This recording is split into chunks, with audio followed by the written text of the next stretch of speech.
Welcome to The Other Side of Change, only on the Black Star Network. Assata Shakur talks about being weapons of mass construction, something that's only possible when we plan for a world where we actually win. And that's exactly what we do here at The Other Side of Change. This show moves beyond the world as it is to where it could and should be. I'm Brea Baker, here with my brilliant co-host, Jamira Burley, and we're just two millennial women tackling everything at the intersection of politics, gender, and pop culture. We don't settle for commentary. This space is for solution-driven dialogue and reimagining. We hope to activate the next generation of change makers existing in the unbalanced world where profit conflicts with what is best in the best interest of the community. And later on today, we're going to talk about that in the context of environmental disasters and systemic exploitation, how these disasters are turned into profit opportunities at the expense of the most vulnerable. That's right, Brea. From the wildfires in California to the unexpected snowstorms in the South, extreme weathers is becoming the norm. But what is even more alarming is how quickly some of those people move to take advantage of those tragedies.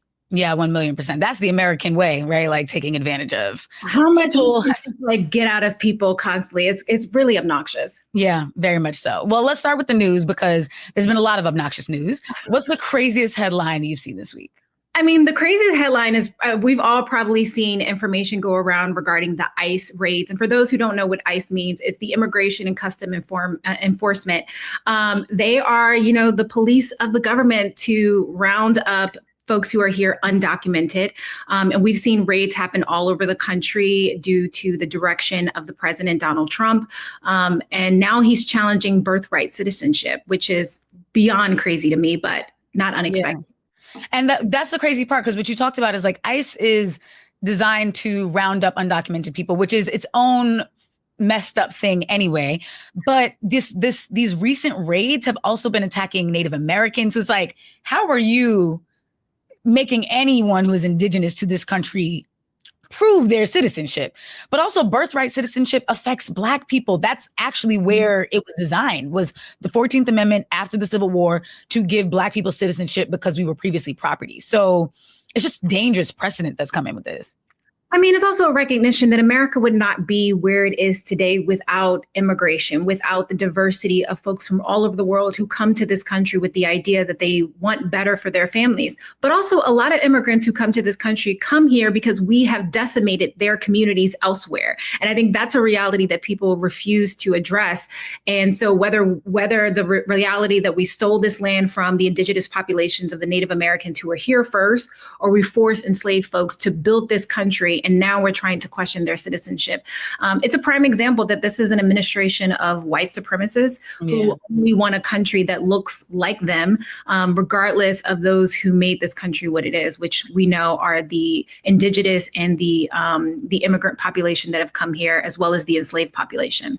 But yes, it definitely impacts Black people. So for Black folks who are like, this is not our issue, girl, I've been tussling on Facebook all week about it. I have been so shocked that people I grew up with, I grew up in New York. It's a community that is mostly Black and brown.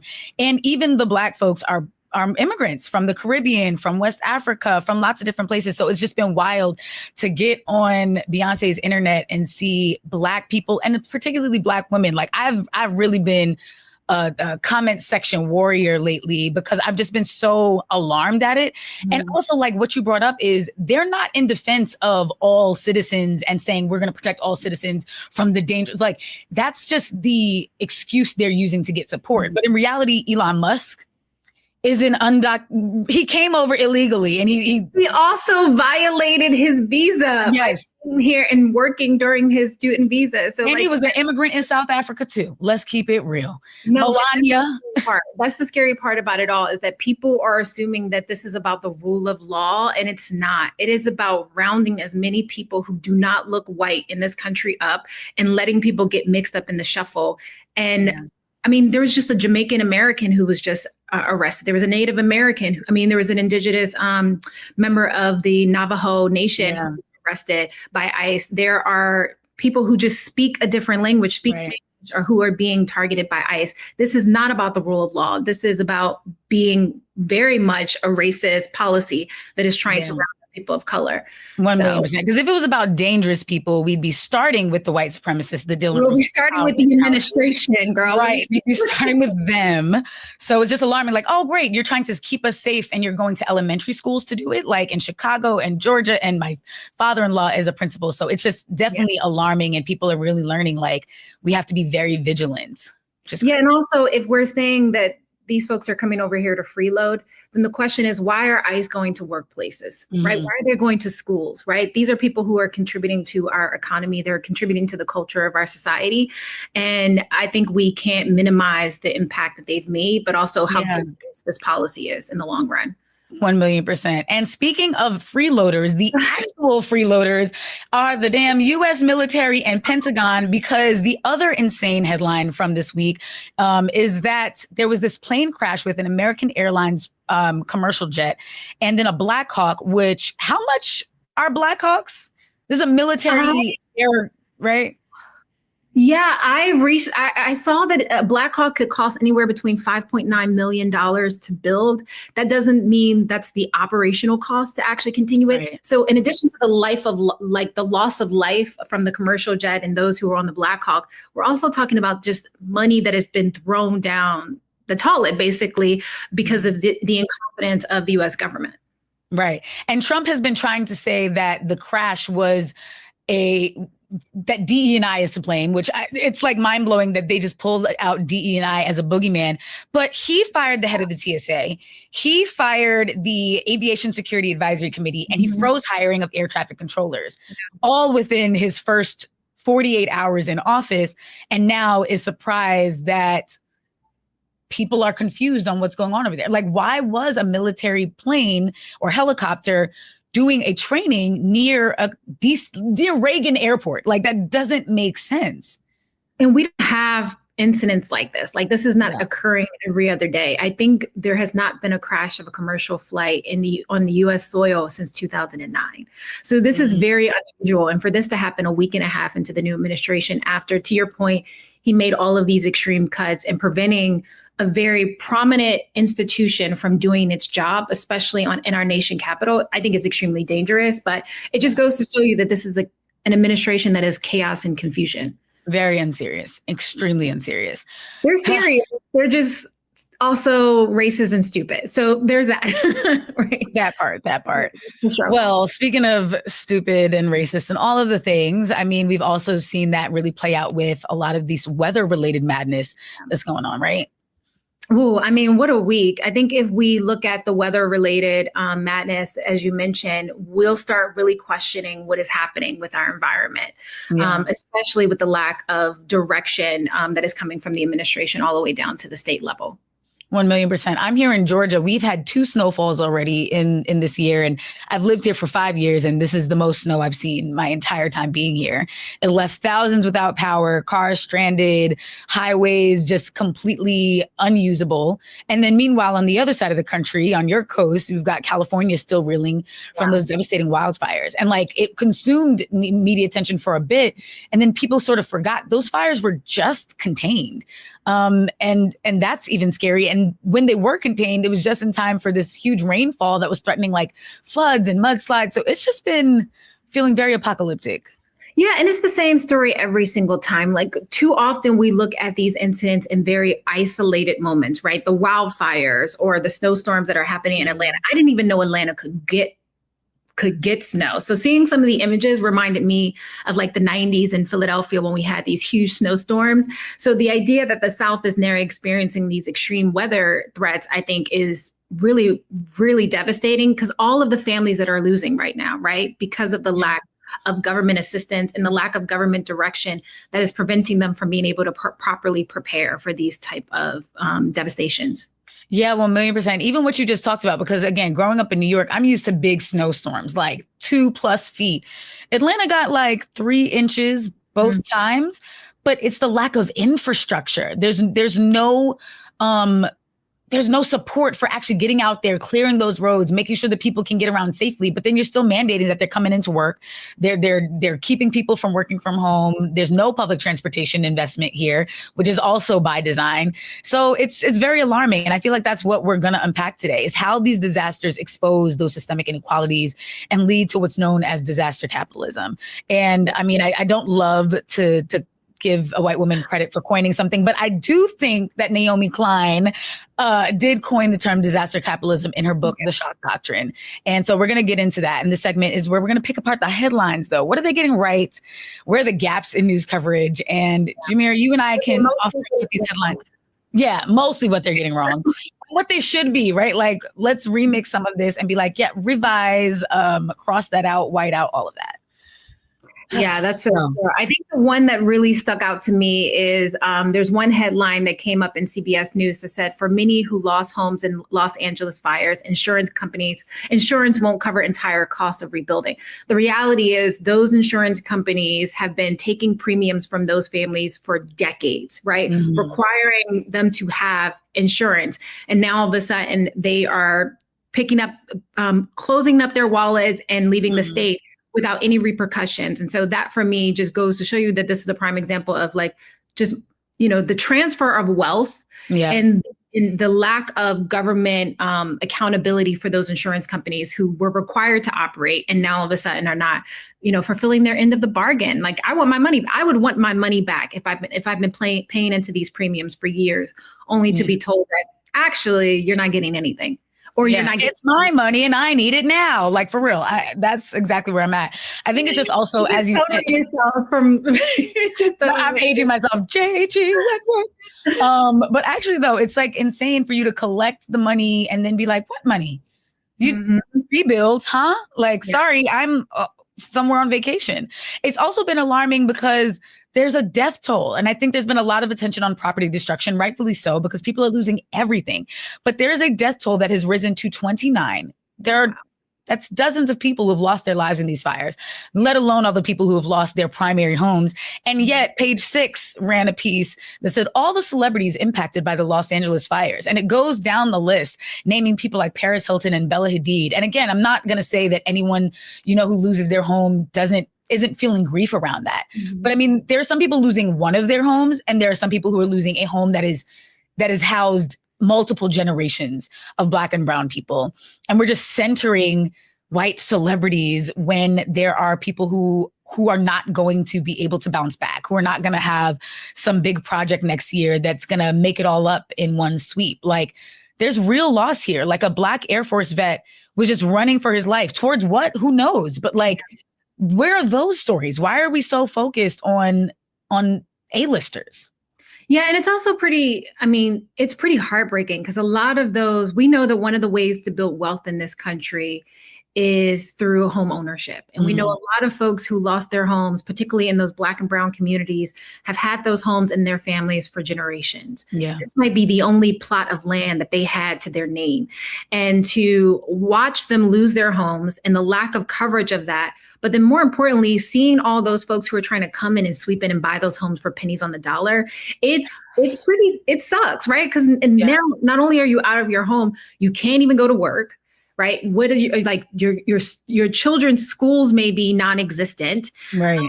You're trying to pick up the pieces and you lost all of the memories, the pictures, the photos. When I was younger, we had a house fire and I don't even have that many baby pictures anymore because of all we lost.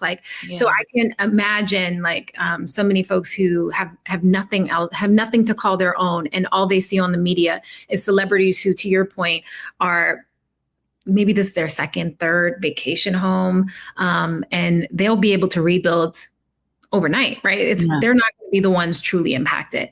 Right. It reminds me of another article that came out regarding the president's visit. Oh, girl. The president's visit to, I don't your president, y'all president. Y'all, come on.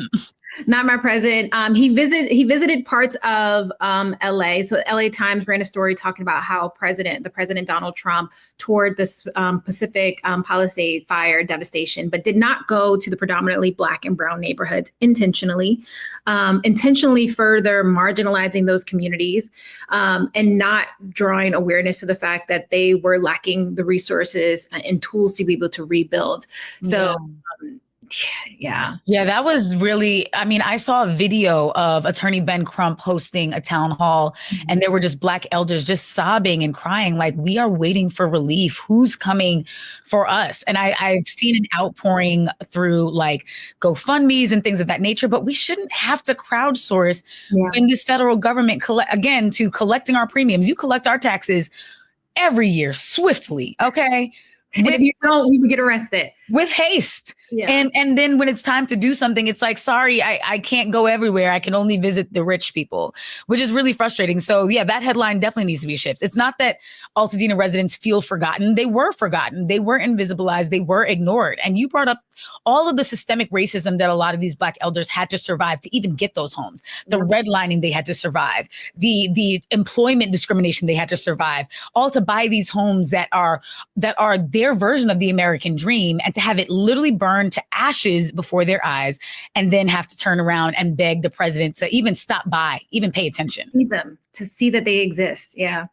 It's sick. It's really sad. And then lastly, I know everyone was praying for rain, and we got to get some water in here, which was needed to help contain the fires, because the firefighters were working nonstop, 30% of them being incarcerated firefighters.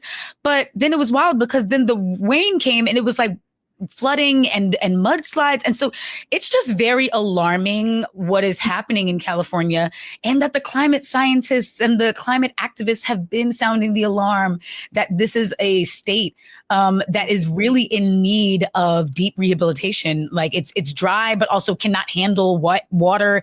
And it's scary. This is scary times. It is scary, and we're gonna hold on to that thought and take a quick break. So the other side of change will be back after this break, only on the Black Star Network.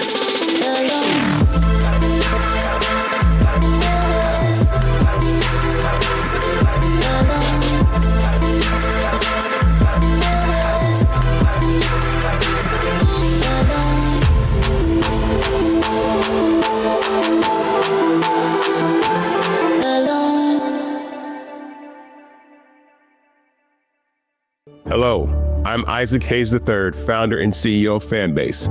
And right now we're accepting investors in our $17 million round to revolutionize the future of social media. Today, for just $399, you can own 60 shares of stock in Fanbase at $665 a share. Go to startengine.com/fanbase and invest today. While the big platforms have grown too massive and disconnected from their users, Fanbase is building a platform where creators and users truly come first. We've already raised $8.6 million from everyday investors who believe in this vision, and now you can join them. This is your chance to invest in a social media tech company with over 1 million users that is disrupting media by allowing anyone to reach all of their following and monetize their content from day one. The market is changing, big platforms are failing to serve their users, and Fanbase is stepping up to fill the gap. Don't wait until it's too late. Invest now. Invest for yourself and your future. Go to startengine.com/fanbase and own the future of social media.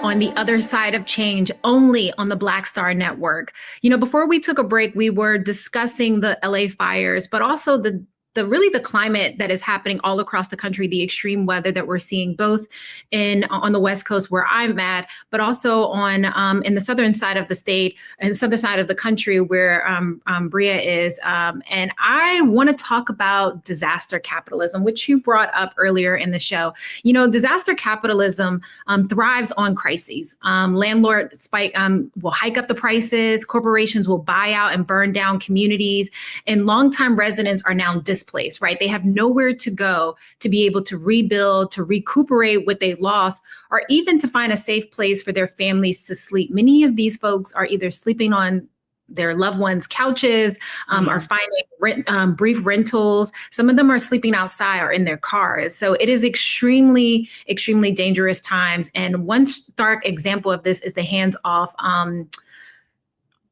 don't know why. Altadena.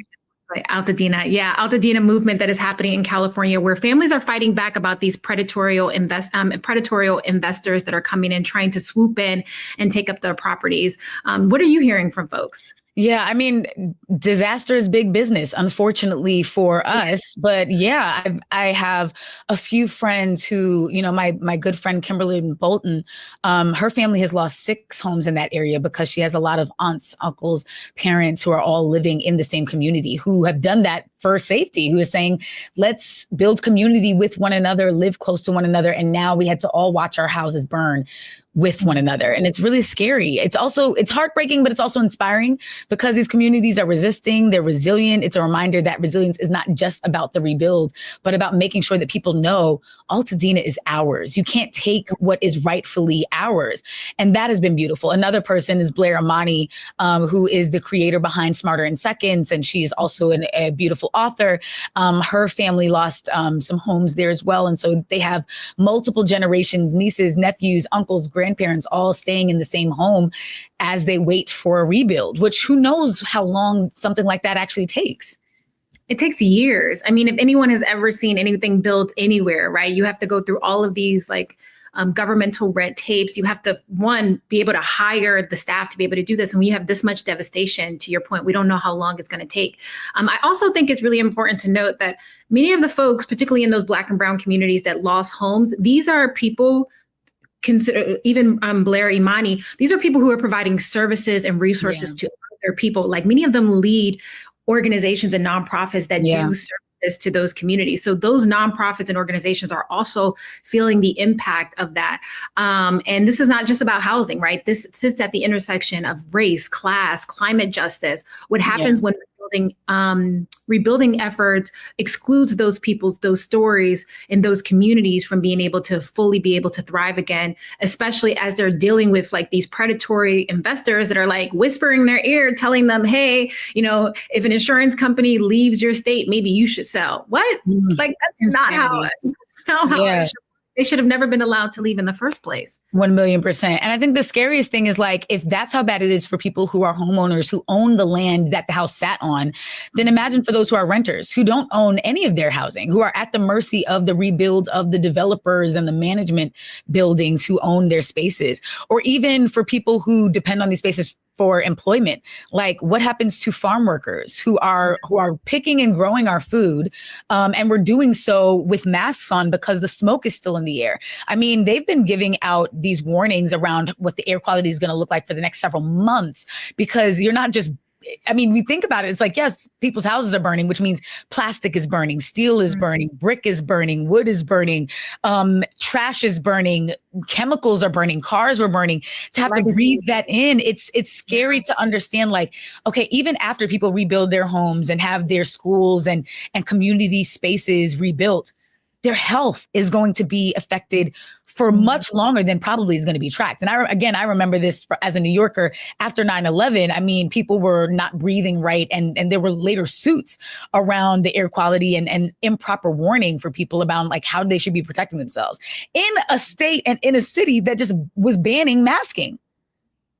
Literally, I mean, well, in a country that's banning masking, right? Yeah. As if all of these diseases and viruses have now evaporated into the thin air. But to your point with not, like, we also have to think about like Katrina, right? This country continues to never learn its lesson. It never thinks about infrastructure. And it's so frustrating seeing how much money is just being wasted in our federal government, how much money is being sent outside of the United States to do harm elsewhere. But yet we lack the desire and the political will to be able to strengthen our infrastructure for the very citizens who put money into into the coffers of the American dollar. I mean, into the government bank, right? Yeah, no, 1,000,000%. I'm glad that you brought up Katrina. This moment feels very reminiscent because even in Katrina, like it was that, yes, you have this flooding. And that's the thing about disaster capitalism, because people are sort of like, why are you bringing up race? Why are you bringing up, it's not political. We're all in this together. And it's like, no, the natural disaster comes, and that the natural disaster itself is not racist. It's the response that our government does or does not give that is racist, that is very discriminatory. So in Katrina, it was like, let's break the levees and sacrifice Black residents and their communities and their homes, have them be climate refugees in stadiums while white residents are being flown out as long as you can afford to, right? And like, I think that's what we're seeing here is that when they were evacuating folks, it was at the mercy of you being able to fly out and have somewhere to go. There was no real coordinated response of here is where you go. And we have planes ready to fly people out to safer spaces. And it shouldn't be this way. Like, why are we always the first ones to be deemed collateral damage and the last ones to be protected? Yeah, I'm trying to stop myself from crying because I just remember the images from Katrina of people like standing on their roofs and on top of cars and like waving signs, and they went days without fresh water, like days in a country that literally has sent people to the moon, right? Like we can't get water and food to folks who are suffering. Reminds me of Kanye West saying, you know, George Bush doesn't like Black people. That was some of his best work. The United States government doesn't like Black people. No, truly. We need that Kanye back because we need truth tellers right now. We need people to say it. And I feel like what's frustrating, I miss the old Kanye straight up. But no, actually, and what's scary is like we have 1 million documentaries and books and exposés and investigative articles explaining just how much the government failed Black people during Hurricane Katrina. We're what, like nearly 20 years out from that. And now we're still facing situations where the same thing is happening. And it's like, at what point do we learn? At what point does it not become entertainment that someone gets to profit off of? It's not a Netflix documentary, but at what point are government officials actually learning how to better protect us? Yeah. Especially, I mean, let's not forget California, it be eating up the paycheck. Okay. They take those taxes out. Like we pay for that infrastructure, and a lot of things can be true at once, right? Like a lot of things can be true at once. But what we do know is that the devastation also always impacts Black people vastly different, or Black and brown communities vastly different than it does our white counterparts. You mentioned books. I just finished right before the LA fires. If anyone has ever heard of Octavia Butler, phenomenal writer. And for years, I was afraid to read Parable of the Sower. I heard so many stories about it. And to be honest, since COVID, I haven't been able to, what I think is like trauma porn. I'm not saying that about this book, but a lot of like books where the reality is just too hard. I can't consume it. But I read it right before the fires, and I can't tell you how eerie it is to read that book, especially because, Octavia says she's not predicting the future. She is looking at the patterns of the past and making conclusions about what we know to be true. Yeah. Just talked about Katrina, patterns of the past and the lack of government infrastructure or the lack of political will to give a damn about these communities. Right. The stage for it to happen again. Yeah, that's the part. I really appreciate her saying that. Like, I'm not actually predicting the future. I'm just putting our current problems 30 years into the future and saying, what happens if we let them persist? And so the challenge is like, I mean, if y'all were reading the book back then, we could have avoided some of this stuff. Like, I read the book, I read the book last year because the book begins in July 2024. And I was like, you know what? Let me read it on timeline. And it was so eerie and strange to be like, why is so much of this so spot on? Down to there being a president running for office talking about making America great again. And she's bringing that up because that's what Reagan was saying. So it's like we've allowed that to shapeshift and transform and evolve into Donald Trump when we could have nipped it in the bud and cut it at the knees back then. And so it's just frustrating to realize, like, in an ideal world, Octavia Butler would be considered outdated work. Like, oh, that was before Al Gore. That was before we were serious about climate. But we didn't. We got Bush and everything else that comes after that. And it's like, this is what happens when you let the problem persist. So it's America is a masochist, as far as I'm concerned. We like the pain to the extent that we want to experience it over and over and over and over again, and then look up and be like, well, how did this happen? Yeah, it happened because we let it happen. But hopefully this time is different. I mean, we're seeing communities pull themselves together much faster than our government is acting, and I think that is giving me hope, especially at a time where it feels like so much of our country is divided across political lines because of just the hate that is running rampant. Right? Yeah. Like if we're honest with ourselves, at the core of the decisions and the political decisions that people are making, it's rooted in hate. It's rooted in discrimination. It's rooted in racism, and it's playing out across a multitude of ways, including how our government responds to the climate, climate impact. But one thing about climate is that it's eventually going to impact all of us, right? It's no color. It sees no social economic class. You might be able to respond differently after it happens, but when that storm hits, when the fire starts, we're all at the mercy of its natural direction. So all of us. And so hopefully we learn the lesson that Octavia was trying to teach us, which is that community is the only antidote. We have to keep one another safe. We have to stop thinking about individualism and actually move to a place where we recognize how interdependent we are. So I'm excited to dig into that. And we have a good guest later who we're going to talk to that about. But before we bring him on, let's go to a break again.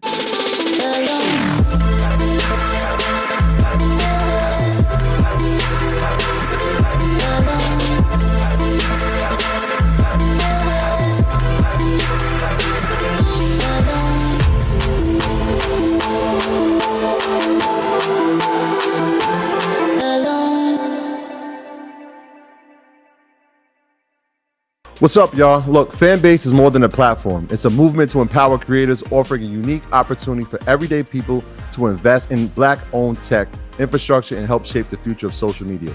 Investing in technology is essential for creating long-term wealth and influence in the digital age. The Black community must not only consume tech, we must own it. Discover how equity crowdfunding can serve as a powerful tool for funding Black businesses, allowing entrepreneurs to raise capital directly through their community through the Jobs Act.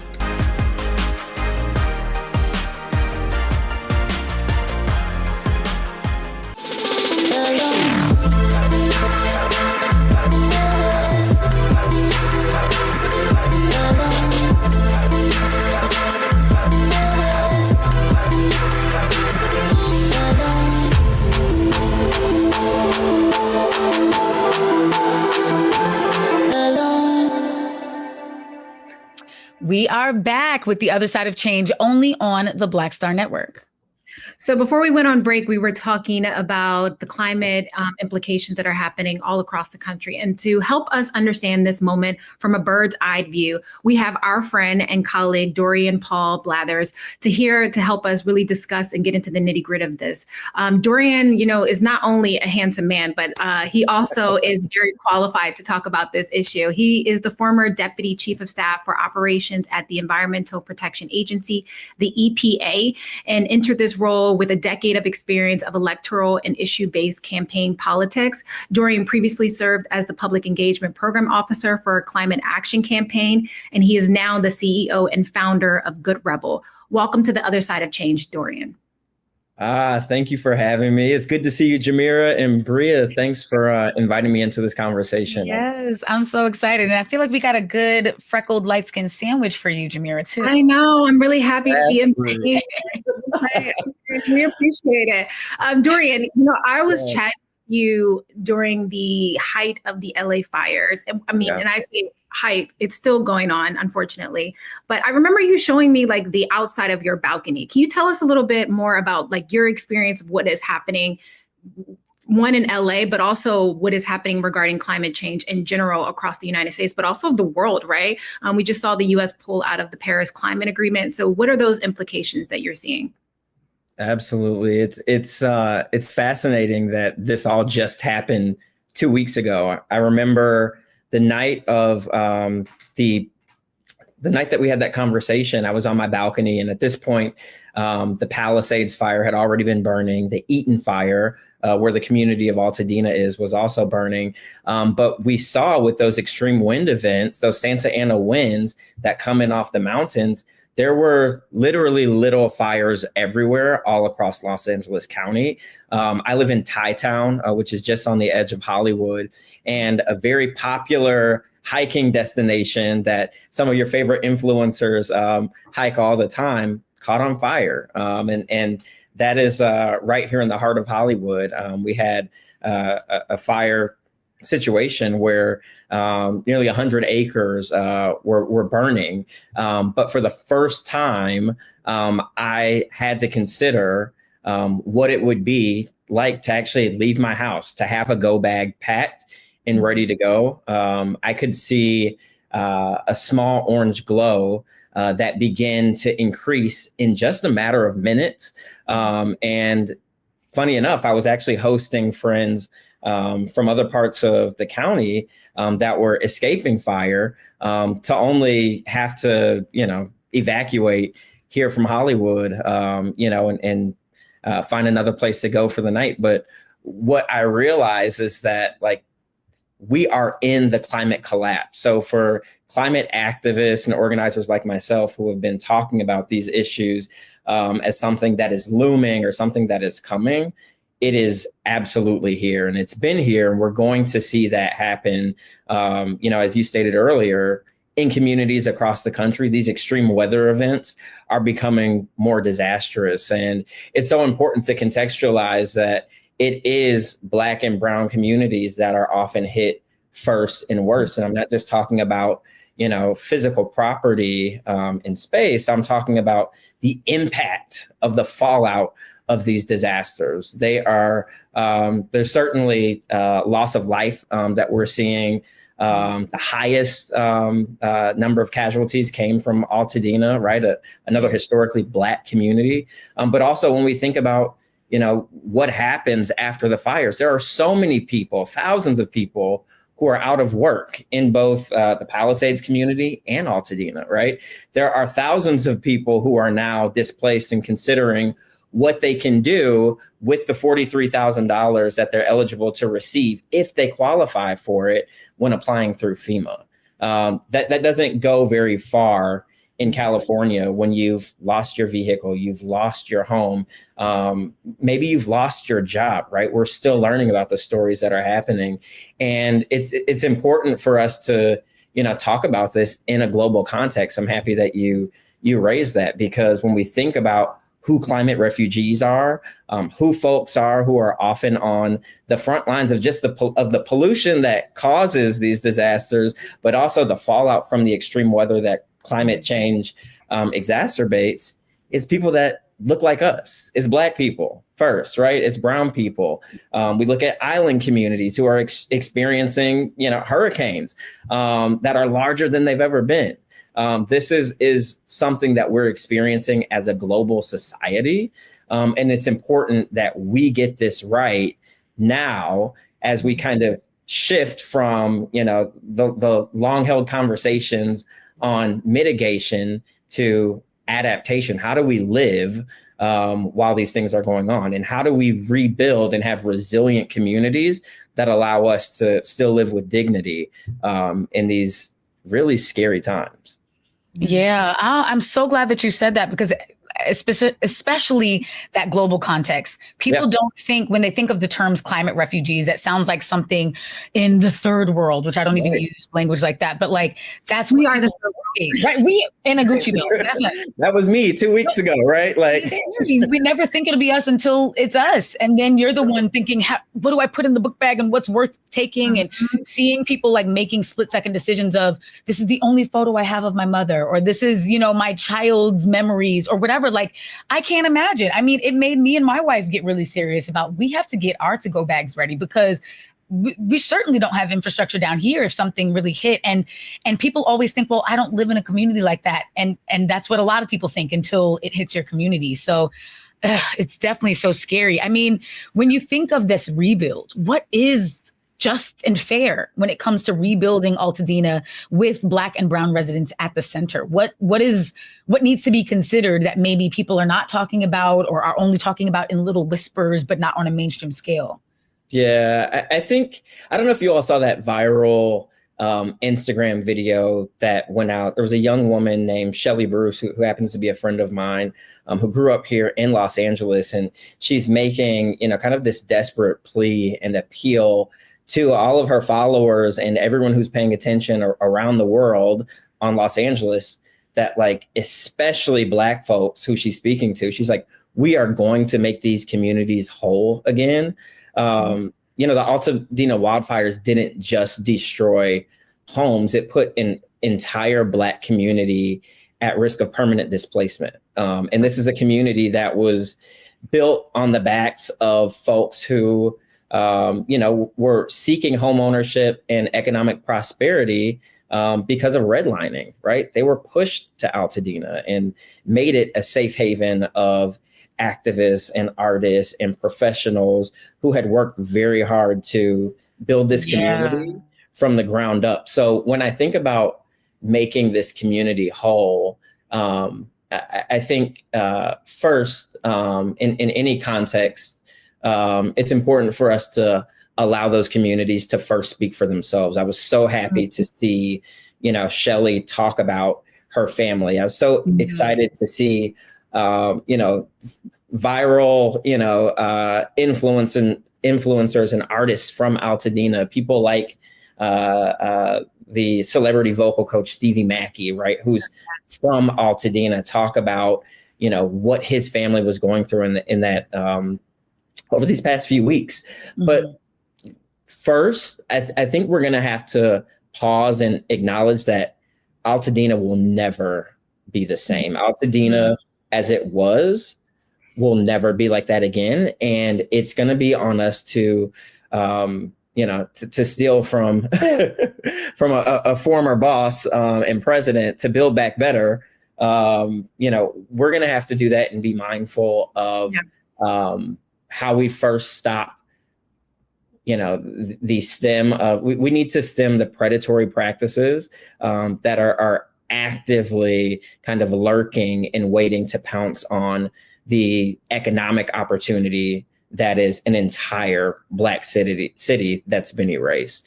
The governor has, instituted now a 3-month ban or moratorium on developers being able to offer below market value for these properties. We need to question, is 3 months long enough? People are still trying to find clothes to put on their back, right?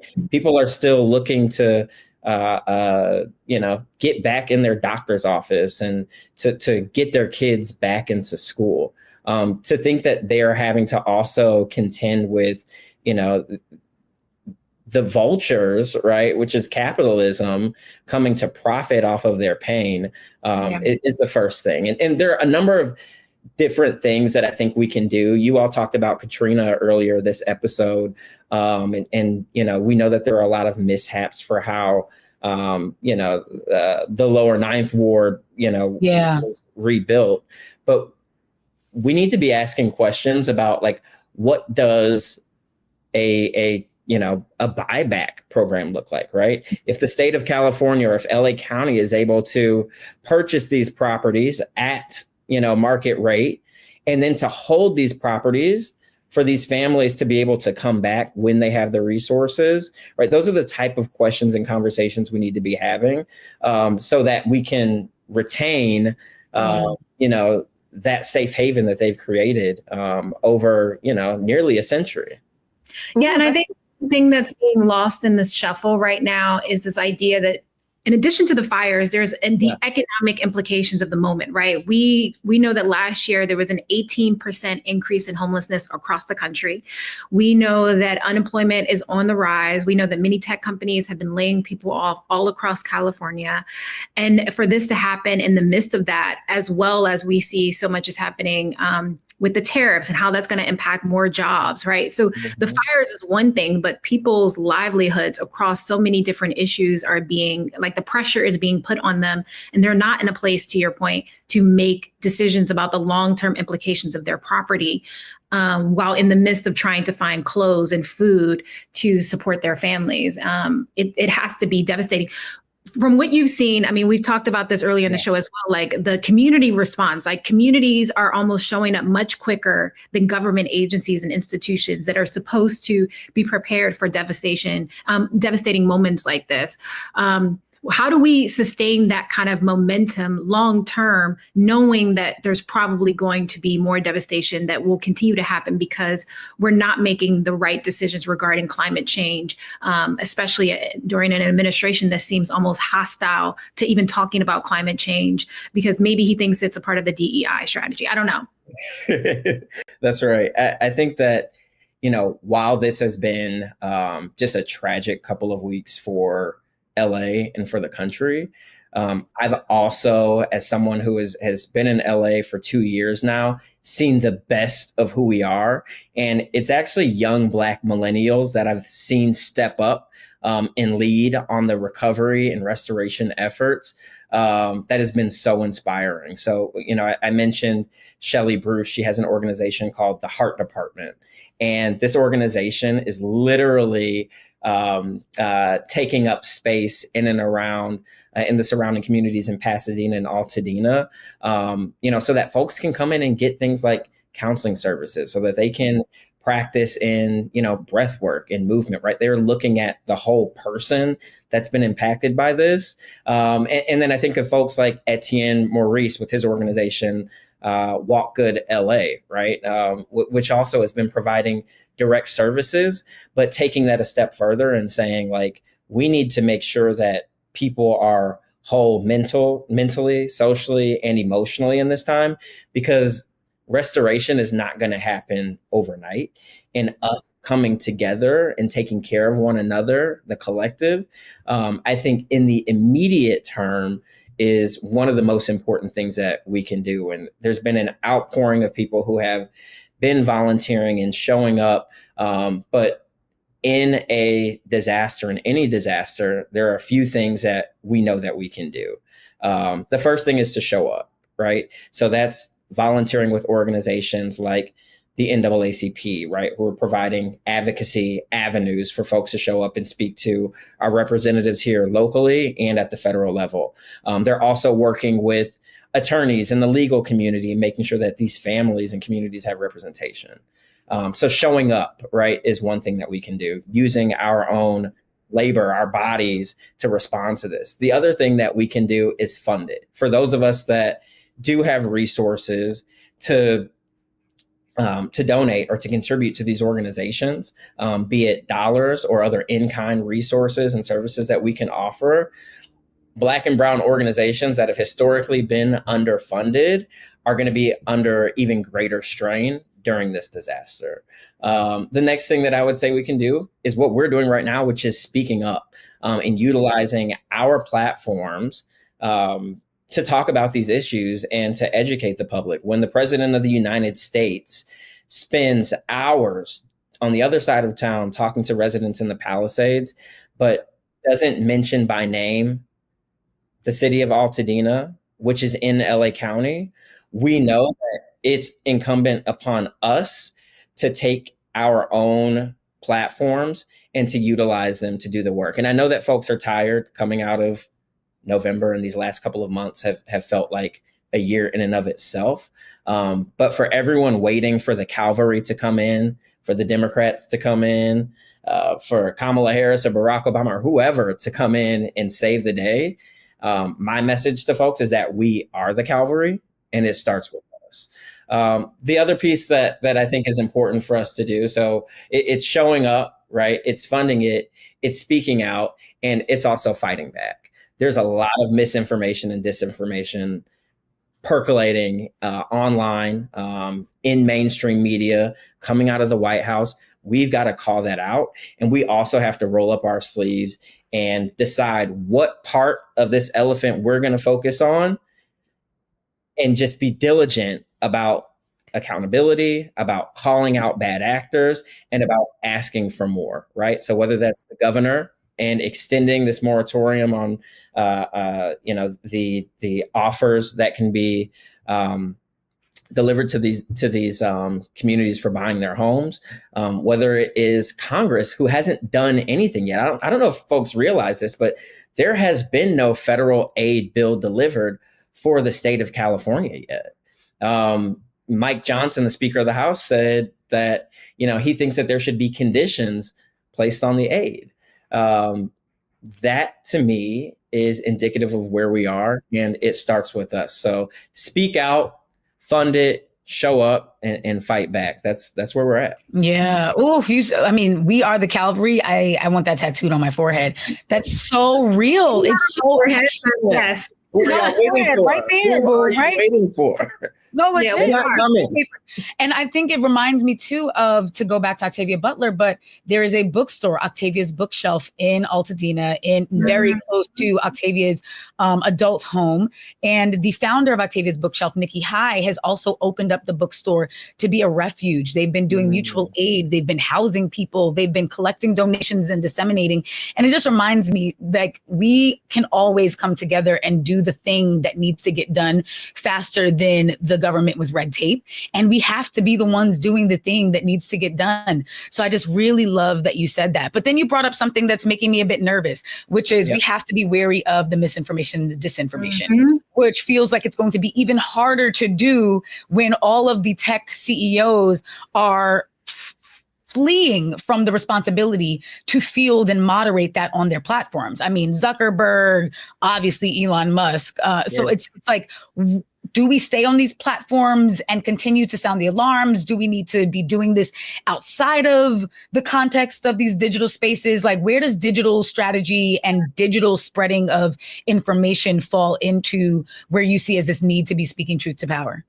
That's right. Well, I love, a good newsletter. And there was a point in time when I was on my church's listserv, and they would send out information about any sort of boil water advisory, any public health crisis that was happening in the community, any opportunities, right, for folks to get assistance or resources. I think that we're coming to a point now where we're going to have to give up some of these, the tactics that have helped us spread our messages through big tech, through Facebook, Instagram, Twitter, et cetera, and get back to, direct primary source avenues of sharing information. So whether that's email newsletters again, whether that's public meetings and showing up in person, I think that we're going to have to, think about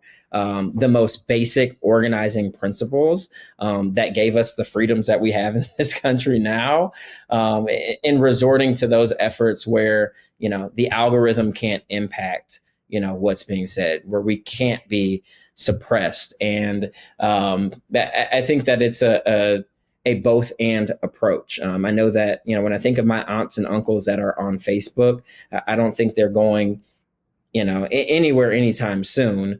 But if they heard from me directly, right, as someone who's on the ground, as someone who's seen the fires, as someone who has worked for the federal agencies that are providing some of the aid and response, right, that carries a lot more weight and value than information that folks can't even trust, right, as being credible or viable anymore.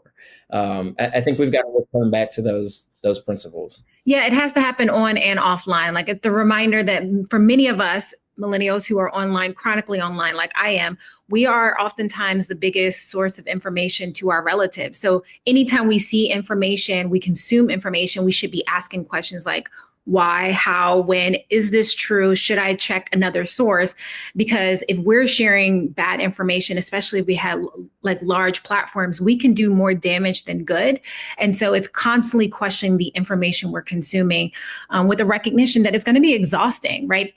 One of the reasons why our opposition wins so often is that they want to bombard us with so much tragedy and information at the same time, to the point where we don't know how to respond. But you mentioned earlier, Dorien, the idea idea that, any way to tackle an elephant, we have to each choose a side and eat it bit by bit. We can't do it all. There isn't the expectation that we can do it all. But in this work, we can definitely, working in collaboration with folks, we can definitely hit our target. So thank you so much, Dorien, for coming on. Tell folks where they can find you and tell us more about Good Rebel as we close out this segment. Yeah, of course. You can find me at goodrebel.co online. I'm also on Instagram at goodrebel.co and at Dorien Paul. That's Dorien with an E, not an A. But we work with brands, nonprofits, influencers, and individuals to really effectuate the change that they want to see in the world. I started this work as an environmental justice activist on the campus of Howard University, where, I was afforded the opportunity to sharpen, my toolkit to be ready for a time like this. And, I'm excited that you all have this platform for us to, talk about these issues, for us to really give the resources and point folks in the direction that we see to be, a viable direction for progress. But look forward to staying connected with you all and all the folks listening as well. Sadly enough, and sadly enough, I'm sure there's going to be more climate issues. So we'll definitely have you back later on. But it's been a pleasure. I mean, this episode was clearly very heavy because we know the fires are still happening. People are still devastated and our government still lacks the ability to respond accordingly. But thank you for being on and shining light on this devastating issue, not just what's happening in LA, but also what's happening around the country and why we should take climate change a little bit more seriously because it can and will impact all of us. So pick up Octavia Butler's book, Parable of the Sower, for those who have not read it yet. It will be very enlightening about the current moment that we're in. Yeah. And don't forget to support movements like Hands Off Altadena, mutual aid networks, GoFundMe's, and anything grassroots, because again, we keep us safe. Yeah. So until next time, thank you for tuning in for On the Other Side of Change, only on the Black Star Network. You can find both Brea Baker and her on Freckled While Black on Instagram, Threads, and TikTok. And you can find me on all social media platforms at Jamira Burley. It's been a pleasure and have a good day.